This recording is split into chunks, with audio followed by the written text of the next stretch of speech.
Salut les amis et bienvenue sur cette série de formations sur Windows Server 2012. Aujourd'hui, nous allons voir comment basculer d'un serveur core à un serveur minimal. D'abord, avant de commencer, c'est quoi un serveur core ou un serveur minimal? D'abord, ce sont des interfaces, on est d'accord? Avec Windows Server 2012, nous avons des nouveautés. Et cette nouveauté, c'est le fait de basculer d'une interface à une autre. Nous avons deux interfaces, l'interface minimale ou core ou l'interface graphique appelée GUI. Et je vais vous montrer dans cette vidéo comment faire cette migration-là. D'abord, à quoi sert de migrer vers l'interface core, par exemple, ou minimale?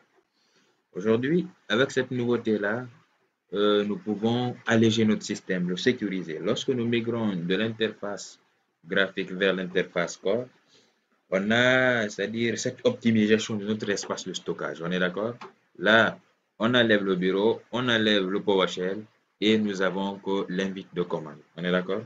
Et donc, on n'a pas d'application, on n'a pas de bureau, on n'a pas le gestionnaire de serveur. Cela permet d'optimiser le système et protéger notre système contre les attaques. Là, les mises à jour sont aussi plus faciles et plus rapides. On est d'accord? Vous avez la liberté de choix donc lors de l'installation. Soit vous allez en mode graphique, soit en mode minimal. Donc, en mode graphique, comme vous le constatez, nous avons tous les éléments nécessaires. Nous avons le bureau, les applications, et nous avons beaucoup d'espace et nous avons toutes les options qui sont possibles. Voilà, donc trait de bavardage, je vais donc vous montrer comment le faire. Comme vous le voyez sur le site, voici, nous avons deux méthodes à le faire, soit de façon graphique en utilisant le gestionnaire de serveur ou en tapant simplement les commandes. On est d'accord? Voilà, donc sur le PowerShell. Et donc, nous allons nous rendre sur notre serveur. Nous sommes là sur notre serveur et dans le gestionnaire de serveur, nous sommes ici en mode graphique. On est d'accord? Pour aller en mode core, il suffit d'utiliser le gestionnaire de serveur ou le PowerShell. Donc, pour le gestionnaire de serveur, vous cliquez sur Gérer, supprimez les rôles et fonctionnalités. Et là, vous continuez sur Suivant. Au niveau des fonctionnalités de notre serveur, vous allez voir l'interface utilisateur. Voilà l'interface utilisateur et infrastructure. Donc, vous déballez cet élément-là. Et ici, voici les outils de gestion graphique.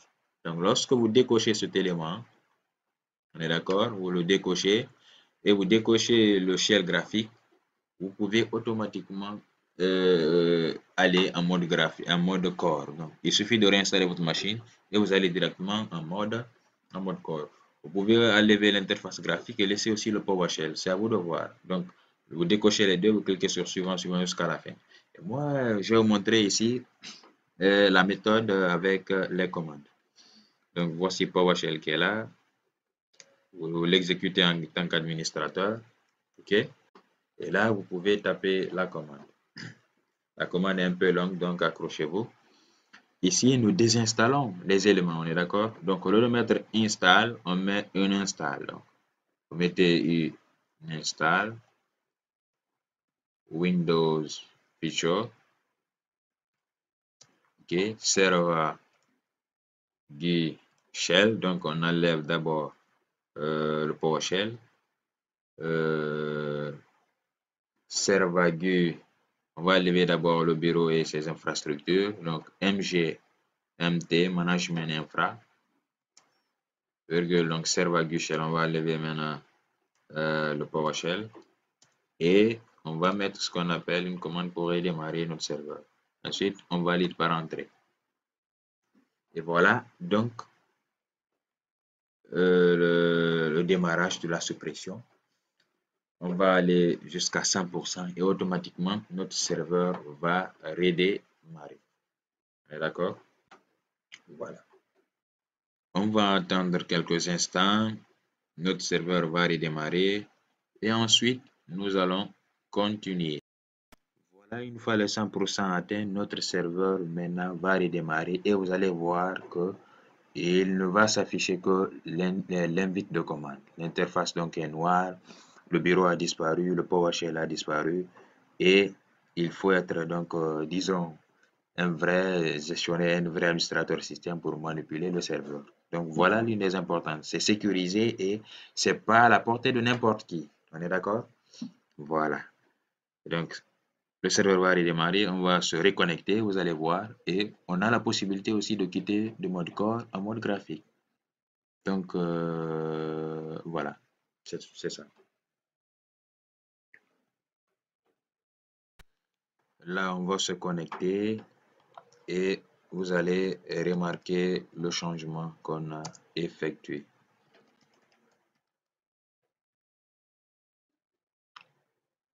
Voilà. Et donc, le bureau a disparu, les éléments, les applications, le PowerShell. Donc, nous n'avons que cet invite de commande qui est là, on est d'accord? Donc, il faut pouvoir manipuler tout cela. Les vidéos passées, je vous ai montré, je vous ai parlé de l'utilité REST-config. Vous pouvez l'utiliser ici. Voilà, faire des configurations basiques, installer des rôles et des fonctionnalités. Beaucoup de choses que vous pouvez faire, on est d'accord? Voilà. Donc, sans plus tarder, on va revenir en mode graphique. Donc, il suffit de taper, donc d'aller vers le PowerShell. Donc, vous mettez PowerShell dans le CMD. Et lorsque le PowerShell est ouvert, au lieu de mettre une install, cette fois-ci, on met install. On est d'accord? Voilà. Donc, install Windows Feature Server GUI MGMT Infra Server GUI Shell. Là aussi, on redémarre après donc la commande, l'installation des éléments. Vous validez entrée et automatiquement, si vous n'avez pas fait d'erreur sur la commande, et le pourcentage va commencer. Donc, lorsque ça atteint les 100%, le serveur va redémarrer et vous allez retrouver votre gestionnaire de serveur, le bureau et tous les éléments qui étaient au préalable donc installés. Donc, je me limite là sur cette vidéo. J'espère que vous avez réussi. Si vous avez des problèmes, postez-les en commentaire donc en bas de la vidéo là. Je me ferai le plaisir de vous répondre et abonnez-vous à la chaîne. Merci et ciao.